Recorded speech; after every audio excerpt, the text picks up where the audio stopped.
Hi there. आज मैं आपके लिए लेकर आया हूँ ACC 501 बिजनेस फाइनेंस के मिड टर्म के सॉल्व एमसीक्यूज। और कोशिश की गई है जितने भी ये सॉल्व एमसीक्यूज हैं इनके आंसर्स आपको करेक्टली प्रोवाइड किए जाएं। और अगर आप इनको खुद से चेक कर लें, मैच कर लें, तो ये आपके लिए और भी बेटर होगा, क्योंकि इससे आपकी प्रैक्टिस भी होगी और अगर इसके बाद भी कोई मिस्टेक होगी तो वो भी आपके सामने आ जाएगी। तो सबसे पहला है period cost include. So period cost के अंदर इनमें से कौन सी जो है वो शामिल है, कौन सा ऑप्शन शामिल है इनमें से? वो शामिल है इसमें सेलिंग एक्सपेंस शामिल है पीरियड कॉस्ट में। और इसके अलावा है कि प्रोडक्ट कॉस्ट में क्या शामिल है इनमें से जो ऑप्शंस आपको दिए गए हैं। इसके अंदर शामिल है मैन्युफैक्चरिंग ओवरहेड। उसके बाद है कि फाइनेंशियल पॉलिसी जो है वो इवेल्युएट की जाती है by which of the following, इनमें से किससे? वो है डेट टू इक्विटी रेशियो से। उसके बाद है कि कैश फ्लो जो होता है फ्रॉम एसेट्स इन्वॉल्व उसमें शामिल है इनमें से कौन सा कंपोनेंट? उसके अंदर जो है वो ऑपरेटिंग कैश फ्लो भी शामिल है, कैपिटल स्पेंडिंग भी शामिल है, change in net working capital भी शामिल है। All of the given option, यानी तमाम के तमाम जितने भी ऑप्शंस आपको दिए गए हैं ये इसका आंसर। उसके बाद है कि फाइनेंस जो है वो वाइटल है for which of the following business activity, कौन से बिजनेस एक्टिविटी के लिए फाइनेंस जो है वो वाइटल है? वो मार्केट रिसर्च के लिए भी है, प्रोडक्ट प्राइसिंग के लिए भी है, और decision of marketing and distribution channel, यानी कि तमाम जितने भी ऑप्शंस आपको दिए गए हैं तमाम के तमाम के लिए।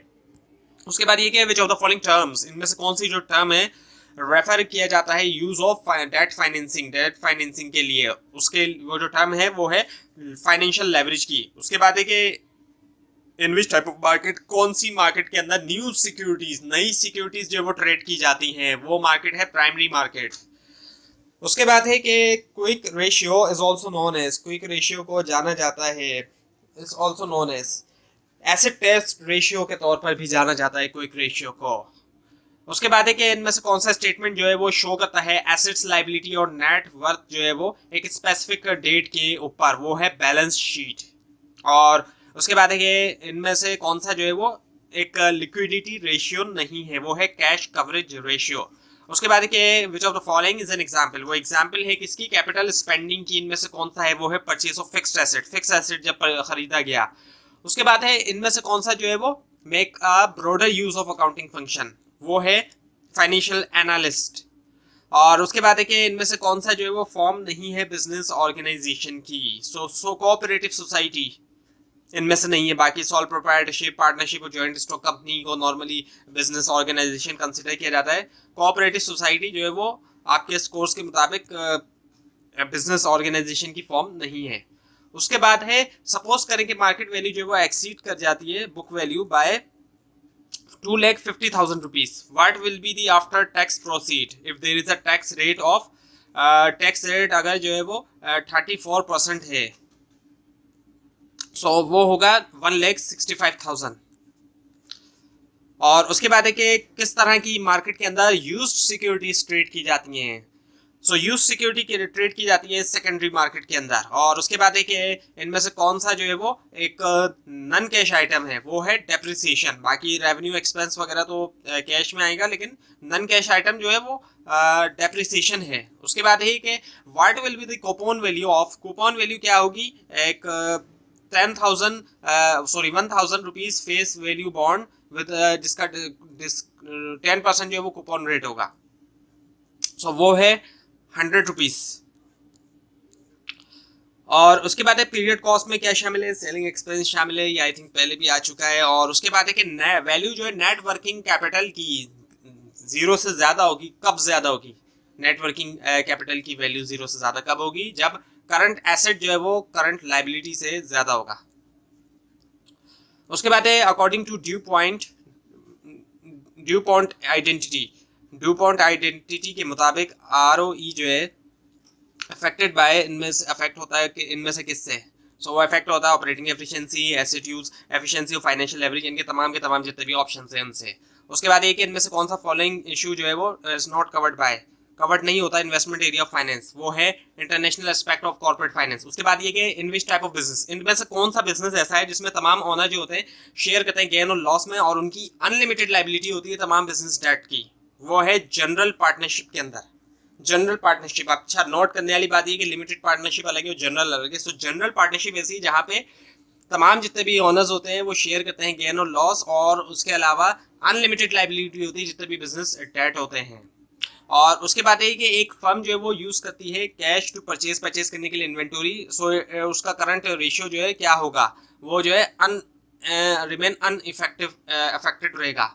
और उसके बाद ये कि इसमें से कौन सी फॉर्म है बिजनेस ऑर्गेनाइजेशन की जो सबसे कम रेगुलेटेड होती है, वो है सोल प्रोप्राइटरशिप। इसी वजह से लोग सोल प्रोप्राइटरशिप के ऊपर इतना ट्रस्ट भी नहीं करते। उसके बाद है कि जो प्रिंसिपल अमाउंट होता है एक बॉन्ड का वो इशू होता है, वो कहलाता है principal amount of a bond at issue is called, वो क्या कहलाया जाता है, उसको कहा जाता है पार वैल्यू कहा जाता है। और उसके बाद ये कि इनमें से कौन सा आइटम जो है वो प्रोवाइड करता है इंपॉर्टेंट फंक्शन जो है, important function of shielding part of income from taxes, वो है डेप्रिसिएशन। और उसके बाद ये कि एक फर्म रिपोर्ट्स टोटल लाइबिलिटी जो है वो है 3 लाख रुपीज़ की, और ऑनर्स इक्विटी जो है वो 5 लाख रुपीज़ की है। सो क्या टोटल वर्थ होगी फर्म्स के एसेट की, वो होगी 8 लाख रुपीज़। और उसके बाद ये कि इनमें से कौन सा फॉर्म जो है बिजनेस ऑर्गेनाइजेशन की is created as a distinct legal entity के तौर पे उसको क्रिएट किया जाता है, बनाया जाता है बाय वन और मोर इंडिविजुअल्स और एंटिटीज। इंडिविजुअल्स या तो मिलके बनाएंगे या एंटिटीज वगैरह एक या ज़्यादा मिलके बनाते हैं उसको, वो है कॉरपोरेशन। तो कॉरपोरेशन जो होती है ये एक खुद एक लीगल एंटिटी होती है, इसकी लीगल एक एंटिटी के तौर पे इसको देखा जाता है। उसके बाद ये कि जो डिफरेंस होता है करंट एसेट और करंट लाइबिलिटीज के दरमियान, वो क्या कहलाया जाता है, वो कहलाया जाता है वर्किंग कैपिटल। वर्किंग कैपिटल के अंदर डिफरेंस लिया जाता है करंट एसेट्स और करंट लाइबिलिटीज का। उसके बाद ये कि एक बोरोवर इज एबल टू पे कर सकता है वो 40,000 5 ईयर्स के अंदर given a discount rate of 12%। सो क्या अमाउंट होगा, जो लैंडर जो है वो शुड लैंड करना चाहिए, उसको अमाउंट होगा 22,697। उसके बाद ये कि इनमें से कौन सा स्टेटमेंट जो है is considered as the accountant's snapshot, उसको इनमें से कौन सा स्टेटमेंट ऐसा है जिसको अकाउंटेंट का स्नैपशॉट कंसिडर किया जाता है कि फर्म की अकाउंटिंग वैल्यू एक पर्टिकुलर डेट के ऊपर, वो है बैलेंस शीट। बैलेंस शीट एक ऐसा स्टेटमेंट है जो कि एक अकाउंटेंट का स्नैपशॉट होता है फर्म की अकाउंटिंग वैल्यू का और पर्टिकुलर डेट के ऊपर। और उसके बाद ये कि जो प्रिंसिपल अमाउंट होता है of a bonded issues called par value, ये पहले भी आ चुका है। उसके बाद ये कि इनमें से कौन सी जो है वो गैप की फुल फॉर्म है। गैप की फुल फॉर्म, गैप जो एक एब्रीविएशन है वो है generally accepted accounting principle. Generally accepted accounting principle जो है वो गैप की फुल फॉर्म है। और उसके बाद है a firm has paid out 1,50,000 as dividend. एक फर्म ने पे किया 1,50,000 dividend from its net income, उसकी नेट इनकम से जो कि है 2,50,000। सो रेशियो जो है what is the retention ratio for the firm, तो रिटेंशन रेशियो क्या है फर्म का, रिटेंशन रेशियो जो फर्म का आ रहा है वो आ रहा है 40%। और उसके बाद ये कि पोर्शन ऑफ प्रॉफिट, वो हिस्सा प्रॉफिट का जो कंपनी डिस्ट्रीब्यूट करती है अपने शेयर होल्डर्स के दरमियान, उसको क्या कहा जाता है, उसको डिविडेंड्स कहा जाता है, डिविडेंड की फॉर्म में करती है। उसके बाद एक इनमें से कौन सा जो है वो बेसिक है, बेसिक एरिया है फाइनेंस का। सो इसमें फाइनेंशियल इंस्टीट्यूशन भी है, इंटरनेशनल फाइनेंस है, इन्वेस्टमेंट है, तमाम के तमाम। So all of the given option इसका आंसर है। उसके बाद एक इनमें से कौन सा स्टेटमेंट शो करता है एसेट्स लायबिलिटी और नेट वर्थ जो है एक स्पेसिफिक डेट के ऊपर, ये है बैलेंस शीट, ये पहले भी आ चुका है। उसके बाद एक इनमें से कौन सी टर्म जो है रेफर्स टू एस्टेब्लिश, उसका मतलब क्या होता है कि एस्टेब्लिश करना स्टैंडर्ड ताकि फॉलो किया जाए उसको कंपैरिजन के लिए, वो कहलाया जाता है बेंचमार्किंग। बेंचमार्किंग की जाती है। और फिर इसके बाद है कि which of the following refers to the, इनमें से कौन सा जो है वो रेफर किया जाता है कॉन्फ्लिक्ट ऑफ इंटरेस्ट प्रिंसिपल और एजेंट के दरमियान, वो है एजेंसी प्रॉब्लम। एजेंसी प्रॉब्लम क्योंकि एक एजेंट होता है और एक होता है प्रिंसिपल। प्रिंसिपल जो है वो हायर करता है एजेंट को। उसके बाद है इनमें से कौन सा जो है वो which of the following is the process, जो है वो प्रोसेस है प्लानिंग का और मैनेज करने का एक फर्म की लॉन्ग टर्म इन्वेस्टमेंट को, वो है कैपिटल बजटिंग। और उसके बाद ये कि which of the following refers to the cash flow, cash flow को रेफर किया जाता है इनमें से कौन सा option, that results from the firm's day to day activities of producing and selling, जो नतीजे में आता है फर्म की जो डे टू डे एक्टिविटीज हैं प्रोड्यूसिंग की और सेलिंग की, वो है ऑपरेटिंग कैश फ्लोस। और उसके बाद है कि मिस्टर वाई और मिस्टर जेड जो है वो प्लान कर रहे हैं कि शेयर करें अपना कैपिटल ताकि रन करें वो एक बिजनेस को। सो वो जो है एम्प्लॉय करने वाले हैं कौन सी तरह का बिजनेस, अब वो दो लोग मिलके करने वाले हैं, तो वो कौन सा बिजनेस है, वो पार्टनरशिप है क्योंकि दो लोग मिलके शुरू करने वाले हैं। उसके बाद ये कि which of the following is a special case of annuity, इनमें से कौन सा जो है वो स्पेशल केस है एन्युटी का, जहाँ पर स्ट्रीम जो है कैश फ्लो का कंटिन्यू जो है वो फ्लो करता है, कैश फ्लो करता है कंटिन्यूस फॉर एवर, वो है परपीच्युटी। उसके बाद ये कि इनमें से कौन सा जो है वो which of the following is the amount of cash है we would get if we actually sell an asset, अगर हम एक्चुअली जो है वो सेल करते हैं एक एसेट को तो हमें वो मिलेगा, सो वो है मार्केट वैल्यू। और उसके बाद ये कि कौन सी फॉर्म के अंदर, बिजनेस की कौन सी फॉर्म के अंदर ऑनर्स की जो है वो लिमिटेड लाइबिलिटी होती है, अनलिमिटेड नहीं बल्कि लिमिटेड होती है। सो जॉइंट स्टॉक कंपनी में ऐसा होता है, पार्टनरशिप और सॉल्व प्रोप्राइटरशिप में ऐसा नहीं होता। जॉइंट स्टॉक कंपनी के अंदर ऐसा होता है, लिमिटेड लाइबिलिटी होती है। उसके बाद ये कि जो the coupon rate of a floating rate bond, coupon rate जो होता है फ्लोटिंग रेट बॉन्ड का वो कैप्ड होता है and under and upper lower rate are called, वो कहलाता क्या है, वो कॉलर कहलाया जाता है उसको।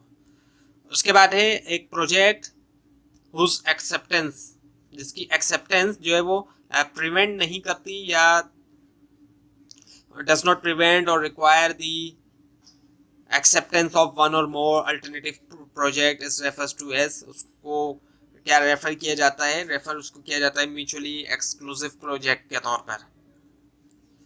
उसके बाद ये कि अ डैश कवेनेंट, कौन सा कवेनेंट जो वो लिमिट करता है या प्रोहिबिट करता है एक्शन को जो कि कंपनी जो है वो ले सके, वो है नेगेटिव कवेनेंट।